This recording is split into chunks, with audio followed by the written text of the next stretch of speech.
Hello and welcome to the Enspiral Update video, June 2020. I am your host and Enspiral catalyst, Joriam. This is a series for you who's interested in Enspiral, interested in what we talk about, interested in how we organize ourselves. It's a little window, a little insight of the things that the Enspiral members are actually doing and how Enspiral communicates within itself. So without further ado, let's jump into the updates. But before we get to the network updates, I just want to address the world updates. We're living not only one, but a couple of different historical moments. COVID pandemic is far from over, but still there's a new, very important element in the world scenario right now, which is the protests erupting all around the world, especially in the US, against police brutality focused on people of color. And it's safe for me to say that all Enspiral is in favor of this change, and that we find this unacceptable and appalling.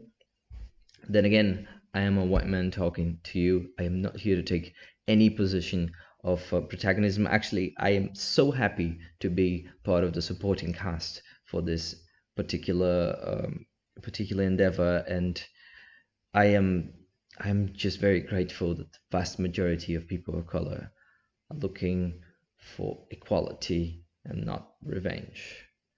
And I wanted to share two very simple resources here with you. First is this video series, which is uncomfortable conversations with the black man. It is destined for white people who want to help. So if you are white and you're interested in joining this cause as an ally, this is a great place to start. There's only 2 episodes up, but there will be more. They're already in production. And it's just very sober, very good narrative.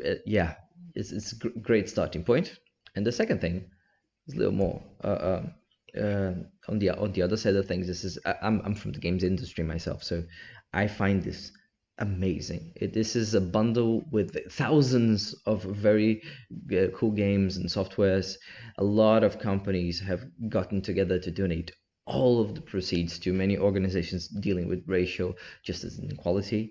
I know these games, and I have a foot in the games industry myself. I know some of these people. So it's just so cool to see so many studios joining together. If you want to donate money, this is a great way. Itch.io is also a great website they're famous for being so great. So this is just a way to donate some money, get some cool games from companies who really wanna help with the cause. So that's the world situation. That's a couple of resources. All the links will be below on the YouTube description. Now let's go for the actual network updates. So what is happening within the Enspiralverse right now? There's a couple of things. First of all, there's our winter retreat. Oh, sorry, I put this link here. You won't have access to it, but I'll put another link below that you do. It is a moment that Enspiral gathers during the winter to meet face to face. It's not as big as our Summerfest, but it's another very important pulse for us. And it's a moment to manifest this online network in a physical space. It's super important. It's one of our vital chords. And also the assembly sprint is happening right now, which is a moment that we make the big decisions for our network. It generally happens once or twice a year.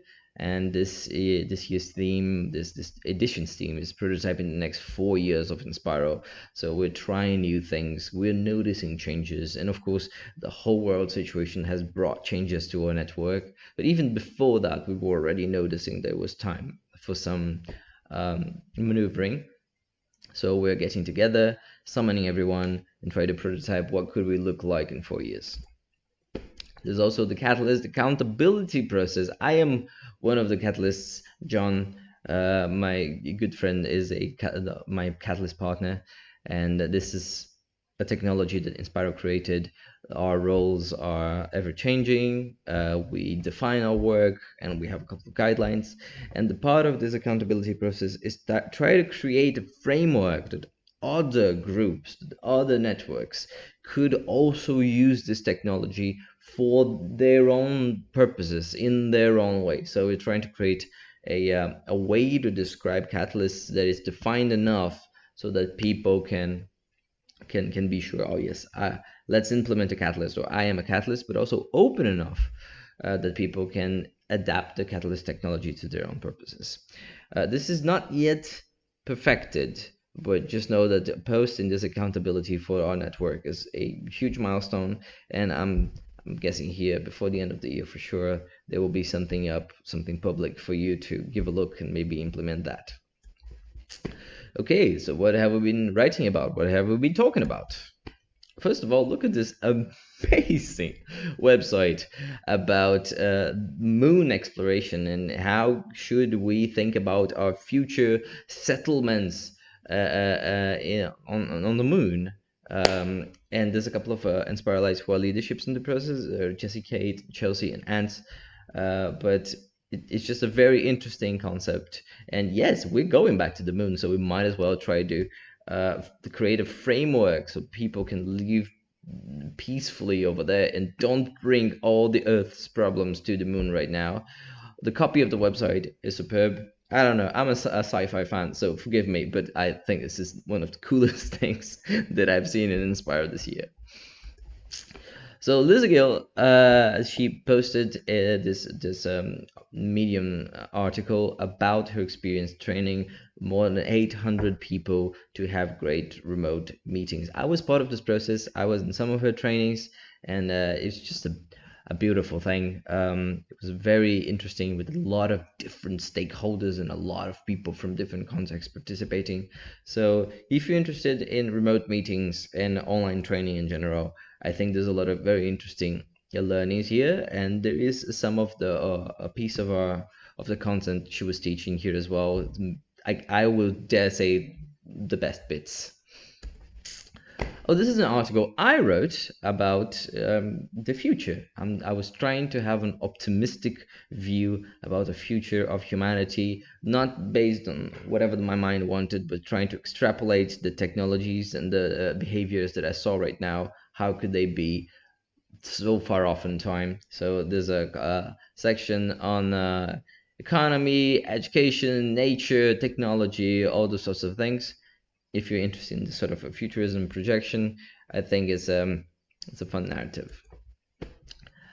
Joe shared this website called nextelection.com, which is a new technology that they're trying to bring people to have a different election last time. Their first target right now is the next New Zealand election, to see if it works, see if they can gather energy, ideas, people, but also they're thinking about India and the United States for the next few tries. It's a project in association with Scoop, which is a great source of sober political and environmental news.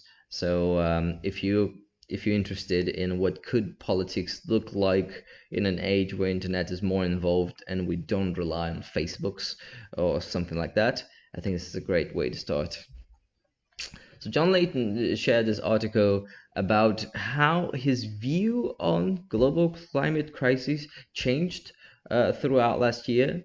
And I gotta say, it's not only a very interesting text, but it's filled with very interesting links to other resources, other very cool resources that he found throughout his explorations in the past 12 months. So I would not even see this only as a very interesting article, but also like as the beginning of a longer research. If you're interested in climate crisis, climate change, I think this is probably something there that you've seen, but probably something there that you haven't seen yet. So strongly recommend.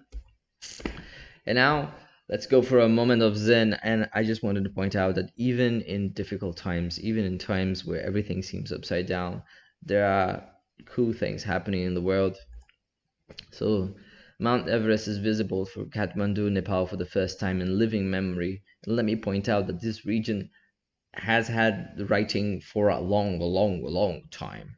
So in living memory means really a long time.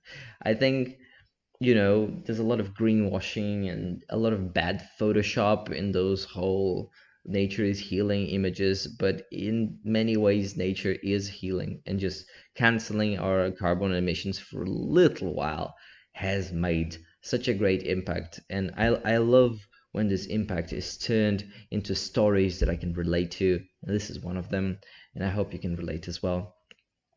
Anyway, folks, that's me for today. Thank you for your attention. Thanks for sticking around, and I hope to see you next month. Ciao, ciao.